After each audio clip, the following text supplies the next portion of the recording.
here to just kind of talk about the importance of graduate school as well as some of the options, you know, that WVU has, and get you all thinking about that. So you're welcome, Dr. Vitula. Thank you. Well, good morning, guys. Good morning. Oh, that's good. Okay. I really appreciate you coming out this morning. We have had a partnership with Concord's Division of Business for a number of years, one through a structured agreement with accounting, and generally, you know, we get really good students from Concord. So in full disclosure, this is a recruiting presentation, but I'm also going to talk about the importance of graduate school and hopefully some nuggets about applying to graduate school, whether you apply to WVU or other programs, some things to start thinking about, okay? So where are you guys at in your towards graduation? Are you seniors, juniors? Just give me a sense. Juniors? Seniors, okay.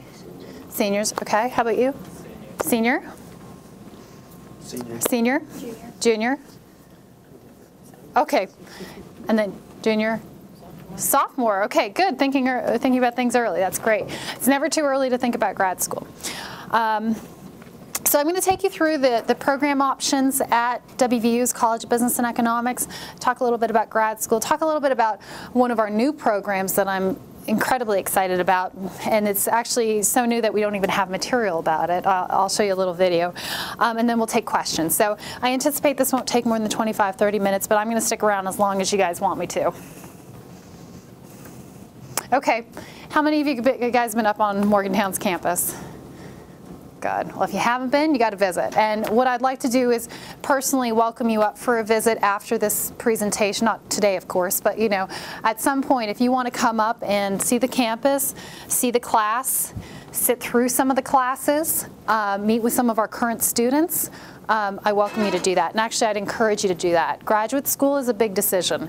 So you want to make sure that the program and the school are a good fit for you. And, you know, I always give the caveat, you know, I'm paid to tell you all the good stuff. That way you get to interact with some of the students, and they get to tell you about their experience, you know, the good, the bad, and everything in between. So this is B&E up there. It's right on the downtown campus. And I'll tell you, WVU is really growing. It's a really exciting time to be at the university. We have new programs that are coming on. We have building going on. We have a football team that you may have heard of, and that's kind of exciting.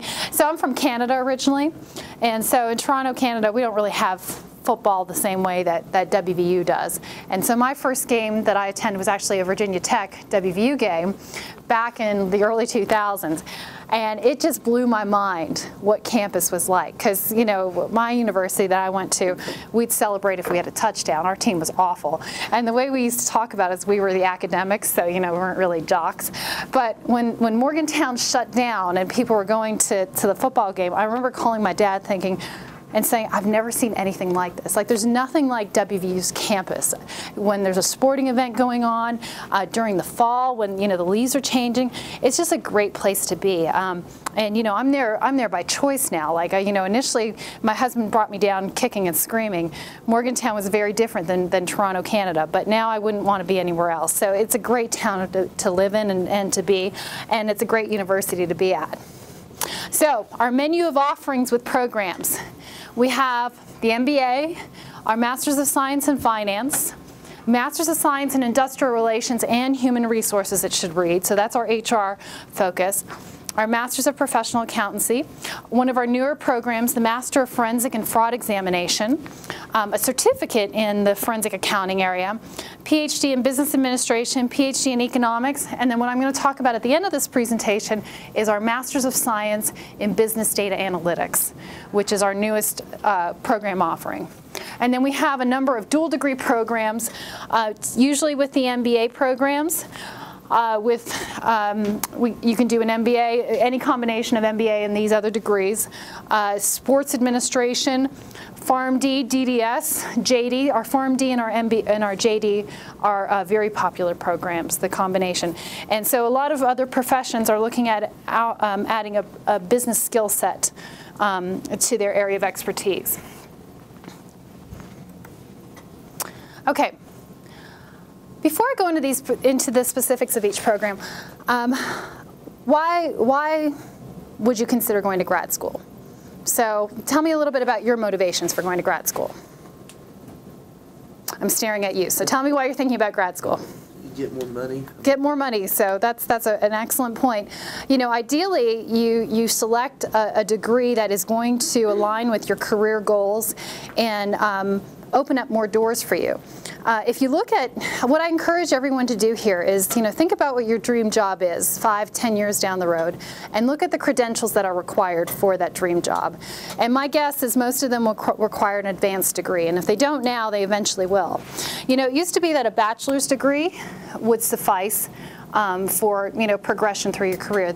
That's changed. The currency of progression has changed, and the graduate degrees will ideally, one, get you a higher starting salary, but it also changes the trajectory of your career. You end up in different piles when you apply for jobs. So that's one motivation. Tell me about another motivation for grad school. Why are you interested in grad school? Just open up more options for jobs. Right. It gives you more options. Now, not just from the credentialing, but it's also from a networking perspective. So you think about, all the great people you've met here at Concord and the great faculty that you have exposure to. Now, when you come up to WVU, that's going to be the same thing. You're going to be in classes with students who are in all of these degree programs. So if you're interested in accounting, you're going to have the opportunity to interact with the MBAs and the MSIRs, who one may be hiring, one may be running an organization. And 5, 10 years down the road, you start recommending one another for professional opportunities. I've had a number of people reach out to me either for recommendations, or I've reached out to them because I know of opportunities. So you think about that. The other thing that we do an excellent job at B&E is we have a series of advisory councils. We used to call them boards, but advisory councils that are made up of graduates from each of the respective programs. And I'll talk about the Industrial Relations and HR Council. That board or that council is made up of about 17 to 20 executives at the VP level or higher. And what their job is, well, first they're doing this for no pay. They're volunteering their time, and they're doing so because they love the school and the program so much. So they inform us on curriculum, they come back to speak, but more importantly, they act as facilitators for students to get internships and full-time jobs. And so you have a lot of very accomplished professionals that are coming back to give their time and effort to give back to the students. The other thing that we do at the College of Business and Economics, we do an excellent job of it. We have a Center for Career Development. And that is the hub of where employers come in to recruit for positions, both internships and full-time positions.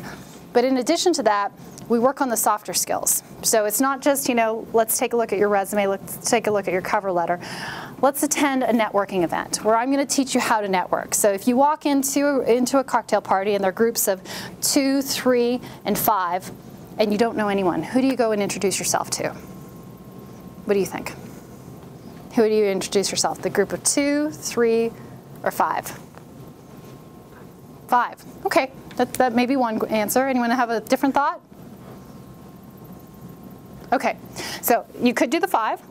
You definitely wouldn't do the 2 because they're likely having some kind of private conversation. The 5 might be a bit big, but you may want to start with the 3 because it's not as large and daunting.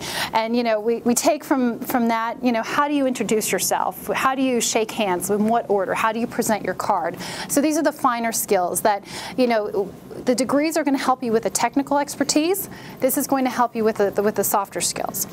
We also work on communications, professional attire. We do an etiquette dinner. We have a series of accomplished professionals. We had the CEO of Siemens here last week talking about their road to success, and then there's usually often an opportunity to network with these individuals. So again, motivations for grad school. We talked about money, opportunities, networking. Anything else I missed? Well, those are good places to start. So as you're thinking about grad school, and not just WVU, although it's a fantastic option, think about where you want to be and what's going to help you get there from those resources. If it's specific to a certain industry that you want to work in, maybe they have contacts. Look at where some of our students have been where their students have been placed, what resources they have on site to get you there, the curriculum opportunities, and I'm going to talk a little bit also about experiential learning that we have threaded throughout our curriculum. Okay.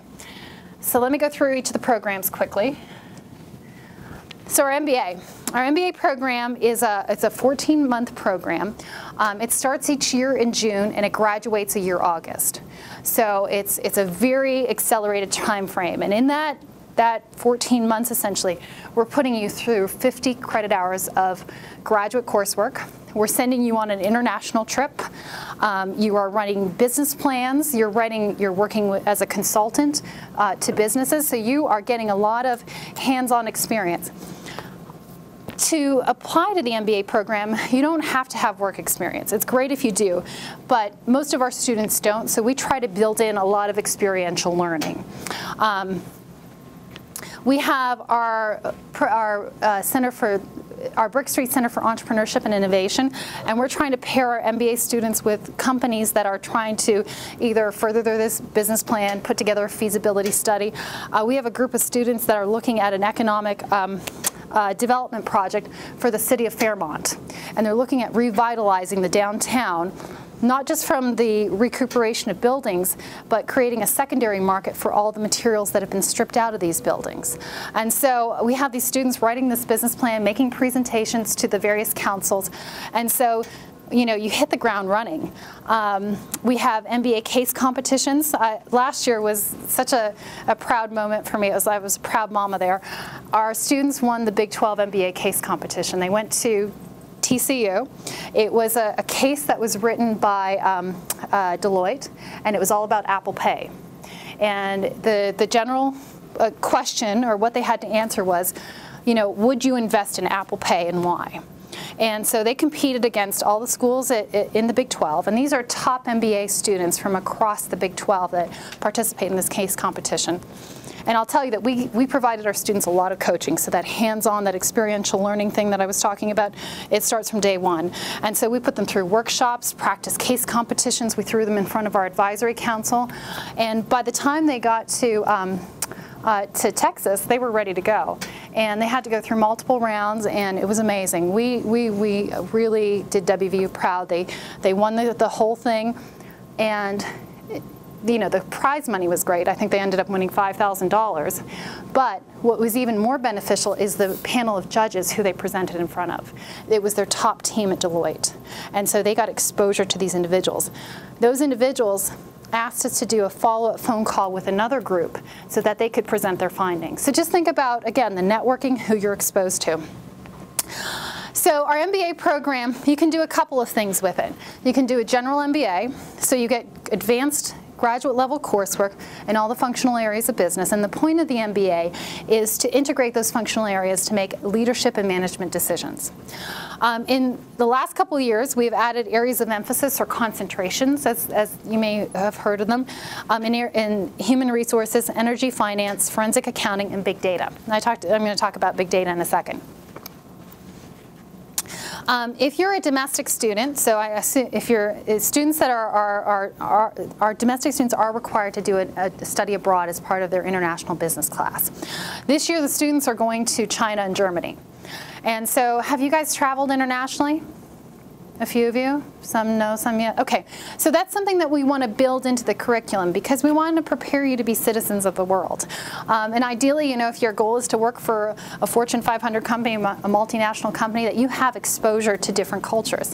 One of the things that we're doing with a group of students in Germany, we're doing a Skype project. And we introduced it last week. So we have students in Münster, Germany, working with our students in Morgantown, West Virginia, and they're coming up, they're working collaboratively on a case that looks at the investing behaviors of Germans, personal investing behaviors of Germans versus Americans. And so we've created this framework where we've given them the case. They need to work together, but that's as prescriptive as we've been. And then on December 3rd, they have to present this using Skype. So, you know, when you think about some of the interviews you've been on, and one of the general questions is, tell me about your experience working in teams, this gives you a great answer for that, and a cross-cultural team. In addition, the last thing I'll say about our MBA program is, you know, I talked about our Center for Career Development. It's so important for us that you start thinking about your job or the next step after grad school, that on day one, we help you start your job search. Actually, you have to come to the orientation with your resume, your letters your cover letters, and ideally a couple of industries that you're thinking about working in. And we start from day one with the end in mind. And so we expose you to a number of speakers from different industries. We take you to job fairs. And this is so important to us, we actually include a 1 credit hour class in the fall and the spring that is geared just on this. Okay, so that's the MBA. Masters of Finance. This is probably one of the toughest programs in our offerings, from the perspective of it's very, very quantitatively heavy. It was recently ranked 27th. It's a 13-month, very intensive program. And you can do two things with this program. You can do an area of emphasis in energy finance, or you can align your coursework with the CFA, the Certified Financial Analyst designation. And our goal, if you're familiar with the CFA, is that you come out with level 1 and level 2 with the coursework as part of your program. It's a very diverse class. We have 50% of our students that are from abroad. We have an exceptional pass rate on the CFA. And I talked about experiential learning. The experiential learning here really happens in multiple ways. Our students participate in case competitions. The most recent one that they did was the ACG Cup. So we sent them up to Pittsburgh, and they were participating and competing against schools in the area, and it was a valuation case. And our students did exceptionally well. Our students did so well. First they do competitions on campus, and they invite the best team to Pittsburgh to present. They couldn't decide at WVU, so we were the only school that had 2 teams invited. So that was a fantastic opportunity. Our students also have a professional practicum, and one of my favorite events that they do is this thing called Up All Night.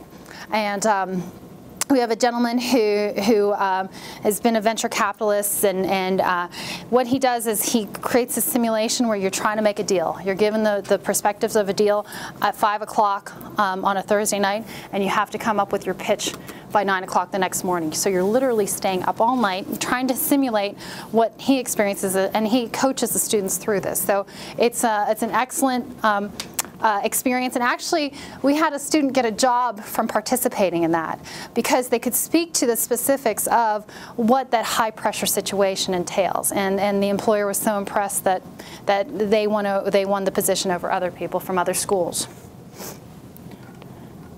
Okay. Our Masters of HR, so it's Industrial Relations and Human Resources. This is one of the oldest programs in this area across the U.S. It is a 2-year program. Our other programs are mainly a 1-year program. This is a 2-year program. And the real benefit in that 2-year program, I talked about the advisory council that really shepherds this program through. You're required to do an internship between year 1 and year 2. The internships are paid, and they're across the country. And most of them are with Fortune 500 companies, often facilitated through the advisory council. So Pepsi, GE, Marathon Oil. And often these internships result in placement. We have incredible placement with this program and some great starting salaries. And they vary depending on if you're going to stay in the state versus move out of the state. But it's been an incredible win for us with where our students end up. The other thing, I talked about experiential learning. If you think about some of the things that you learn as an HR professional, one of the practicums that they do is they have to enter into a labor negotiations, a contract labor negotiation. And so you've got the side of labor and the side of management, and people are locked in a room till they come to some agreement. And there's usually tears and a lot of emotions that come through in this experience. But it simulates what they're going to experience in that profession.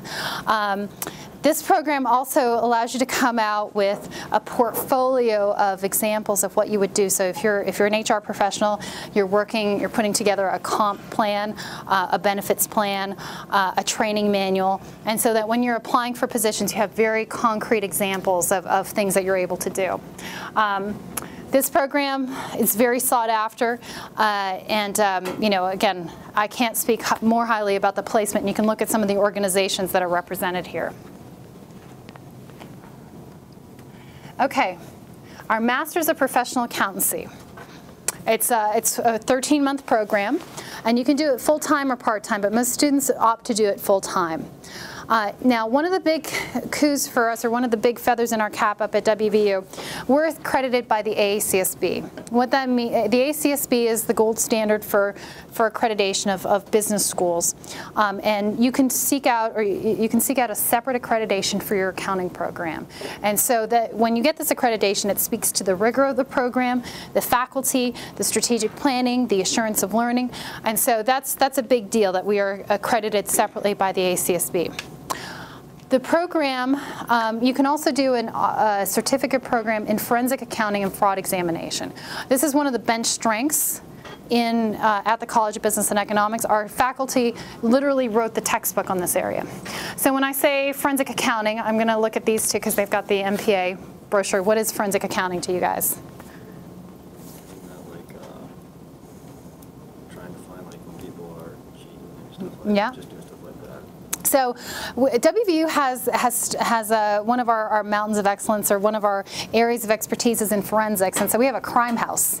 And so they do the forensic part of it where they go in like the CSI type, and then the forensic accountants go in afterwards and they pull the hard drives, they look for any documentation, they're looking at irregularities in financial statements. And so this certificate program trains you to do that. It's a 4-class certificate that you can do in addition to the MPA or in conjunction with the MPA. And you're essentially given a binder this big, and you have to figure out what's wrong with the financial statements. And then we put you through a pitch to prosecutors. So often these types of things end up in court. And so you have to be able to justify your findings. And then we do a moot court where you're cross-examined. And so we put you through this entire training. Again, the experiential learning, it's not just in the textbooks, but we put you through a lot of this. It's again, very stressful, but it's amazing. I was speaking to a gentleman who works for one of the big firms, and they were trying to sell their services over other services to a Fortune 500 company. And how they sold it was through a graduate of our forensic accounting and fraud examination certificate, because they said, we have these expertise, we can do this for you. And so this is a very unique area in accounting, and it's one area that we really excel in. Yes? This is, you might want to mention our articulation. Thank you. I'm sorry, I was getting ahead of myself. So accounting students, who are you here? So we have 2, 3, okay, 4. So we actually have, I talked about the partnership with Concord here. We took a look at your curriculum at the undergraduate level and matched up your prerequisite courses to our prerequisite courses, and have created a pathway essentially that you can apply to the MPA program and receive almost automatic admission if you meet certain criteria. And it's a GPA of 3.3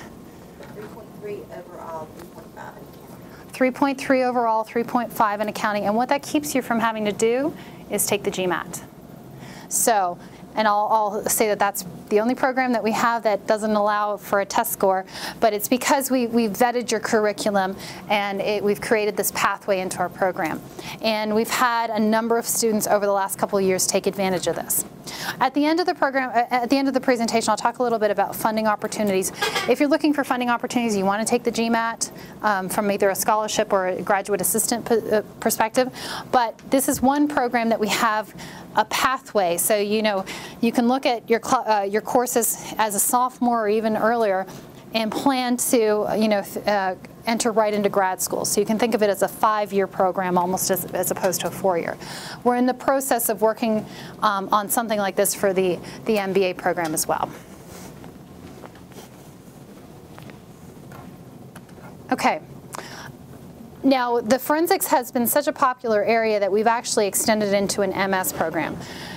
And it's a 30 credit hour program, and it focuses just on forensic and fraud examination.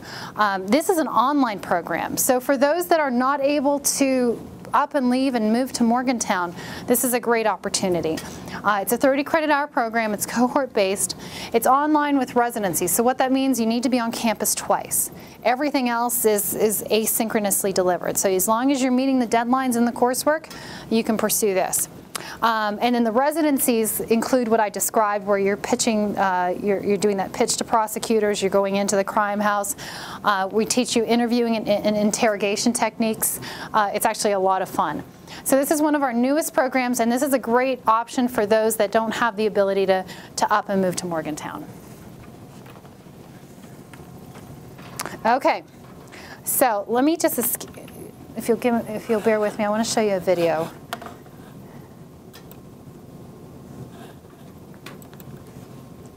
And I'll show you our website so you can also take a look at opportunities afterwards. But our business data analytics, what is it, when I say big data, do you guys know what that means? Yes, no? Okay, this video will answer a little bit of that. But talk about opportunities for positions after graduation. Do you think the volume will be up on this? The volume? Let's see if this works. It's on?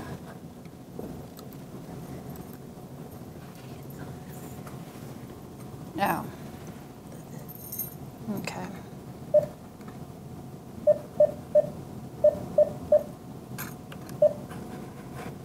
Let me try again. Ball mail. I never know.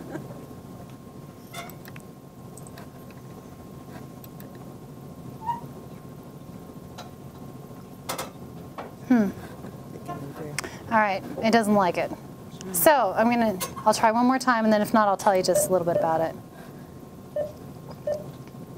But you can see where all of our graduate programs are listed here. Not sure why. I never Oh, here we work go. in here.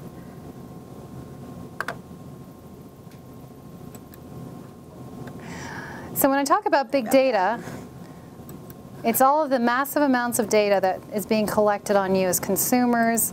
Every time you get online, every time you purchase something, that data is being collected and used to inform companies on next steps in business decisions.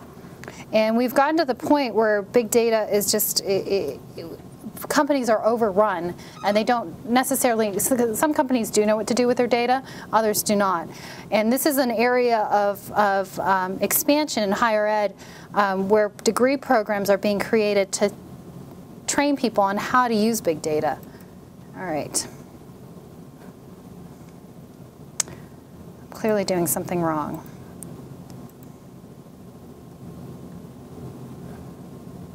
All right, so we're going to abandon this. But there's a great video. I encourage you to look at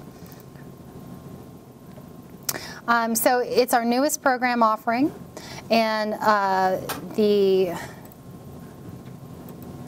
program takes the objective of the program is to be able to take data, being able to analyze it using very sophisticated statistical packages, interpret and analyze the data and the outcomes, use those outcomes to inform business decisions, and then finally to communicate those business decisions to the various constituents. So this is a very quant-heavy program. But if you look at the opportunities, the professional opportunities, they're almost endless in this area. It's a 30 credit hour program. This is also online with residencies. So again, one of those opportunities that if you're not necessarily keen on moving to Morgantown, you want to work, this is something you can do while pursuing a professional opportunity. You can also pursue this program. The focus, the various courses are on business decision making, ethical data collection, and that's a big thing right now. There was a recent case, and I won't articulate it as well, but so a father found out that his teenage daughter was pregnant through some of her searches online.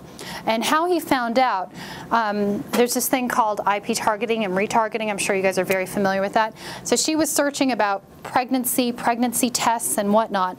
And so they used that data to then push in advertisements on pregnancy, on various parenting options, and the father was the recipient of this. And so that's how he found out his daughter was, currently pregnant. And so that brings up the ethics of this, like how we use data and how we manipulate that data out to constituents. So that's a big component of this degree as well. Understanding the tools for data analysis and how to communicate findings. And that's where the residencies are a big deal. So on the front end, we're going to do some workshops, some boot camps to make sure everyone's up to speed. And then on the back end, you're doing a major project. And one of the things that we've learned, sometimes people that are very quantitatively oriented don't always have the ability to communicate. Now I'm not generalizing, but sometimes that's an area that they need to work on. And so we also try to incorporate the softer skills on this. This program, like I said, is completely brand new. We're starting it next fall. We're incredibly excited about this. And we're leveraging some of these courses to do an area of emphasis in the MBA program. Yes, please. When you say tools of data analysis, yes. can you give what they have to go, how much statistics or how much, anything that analyzes data? Well, so the various packages that they'll be using are, they're going to get into multivariate statistics and beyond. It's very quantitatively oriented, and we start. What we're going to look at from an admissions perspective is either coursework in a quantitative area, whether it's finance, accounting, or work experience in the area. So you can be a graduate of political science degree, but have worked with data in your professional position. If you have specific questions, I can provide examples on our syllabi and what the specific outcomes would be for the students and requirements. You recall offhand, like for software, statistical software you're using? I don't know off the top of my head. Yeah, but I can get that information for you. Okay. All right.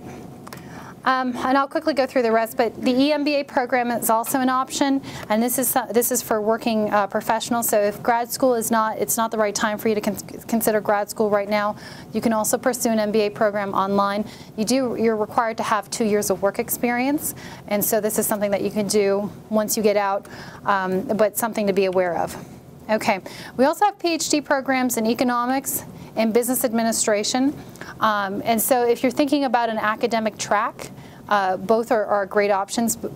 Typically they require a master's degree prior to that, but if you're interested in research and teaching at a university, these are fantastic opportunities.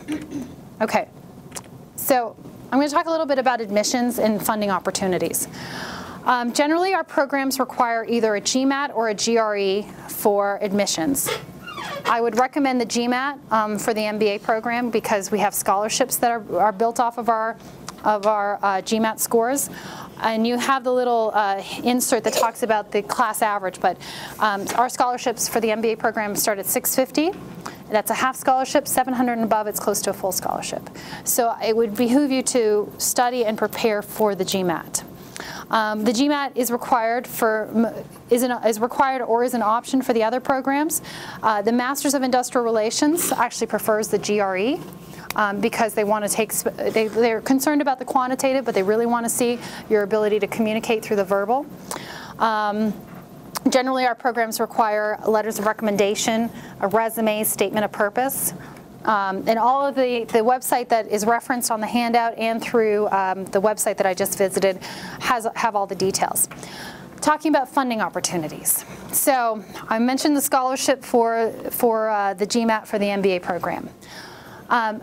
Most of our 60% of our MBA students, and I don't know the percentage with our other programs, are also funded through graduate assistantships. Do you guys know what a GA is, a graduate assistantship?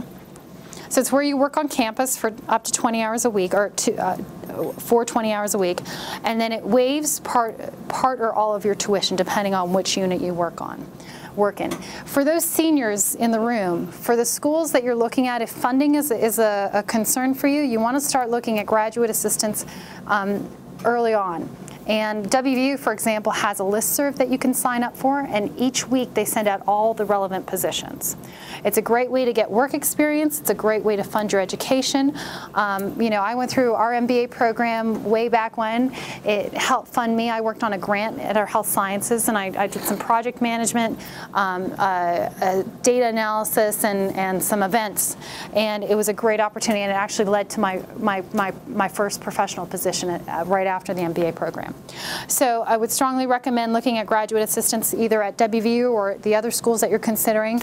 And that's an important question when you're looking at graduate schools. If funding is an opportunity, what scholarships are available? Are there opportunities to work on campus? Is there anything else that, you know, I can pursue? I want to emphasize the importance of fit when you're looking at grad schools. You know, you have so many options. There's some great options within the state. Make sure it matches with what you want to do from either a career perspective, a campus environment, or resources that exist on campus. I think that's it. And did I miss anything that you'd like me to address? Okay, I think I talked too much, actually. So what kind of questions do you guys have about grad school, about WVU, about anything? Well, can I ask the first question? The B-Farm MBA, Yes. is it a joint program? The PharmD MBA? Yes. So the joint program specifically with our JD, so if you're thinking about law school or pharmacy, the way they work is you seek admission into either pharmacy or law school first. After your first year of taking that curriculum, you apply for the MBA program. And you do both programs concurrently for the remaining years. For example, the JD program, we've seen an uptick in applications and students in both those areas because people are looking at adding a business skill set to that area of expertise. The JD program, for example, you start your first year, you take just law classes. In the spring of your first year, you apply to the MBA program, and then you finish both programs. You do both programs concurrently over the second and third year. The benefit of doing the joint program is that there are credits that will transfer over both ways, and there's usually a reduction in cost. So, you know, if you are looking at a joint program, you do want to understand those facets. Did that answer your? Well, yeah, a little bit more.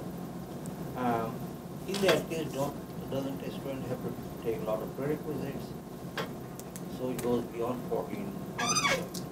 With the, when you do the joint, if you do the PharmD MBA, you have to meet the prerequisites separately for the pharmacy program. If you're doing just the MBA program, it's the 14-month program.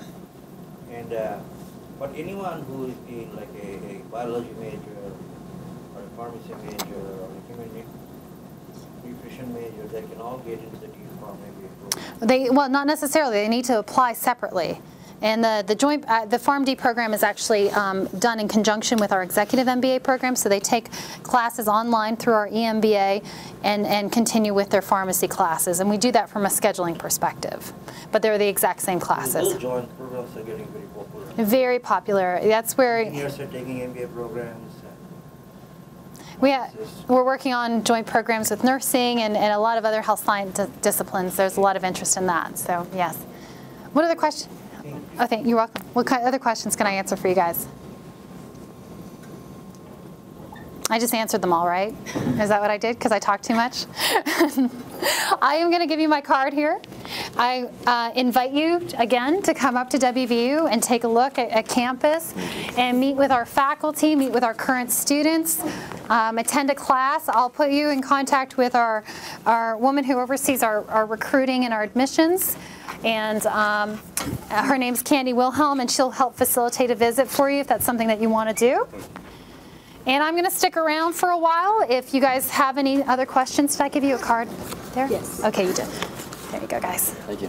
There you go. Do you mind passing one back to him? Thank you. Can I ask you to pass those up to him? Perfect. Thanks, guys, for coming today, and have a great rest of your week. Thank you for coming again. If you've got lots of material Any questions, Dr. Mitchell will be happy to, you can email her and check with us in the division office or one of the faculty members. So we're just glad you came. Maybe those will get you thinking about graduate school and in your future. And you goals. know what I did forget, of course, because it's one of the most important pieces, is the application deadline. Generally, it's March 1st of each year. So for those seniors that are thinking about grad school for next summer or fall, do keep that in mind. Okay, thanks. And I'll just say one other thing. Yes. The earlier you apply, I know with our current articulation agreement, even as a junior, you can start taking advantage of some of the resources. We have you mentioned your Career Services Center, as well as faculty advising. Right. So we have that right now with the MPA program. And we also have some GMAT prep material if that's something that you'd like some assistance with. So as you Okay.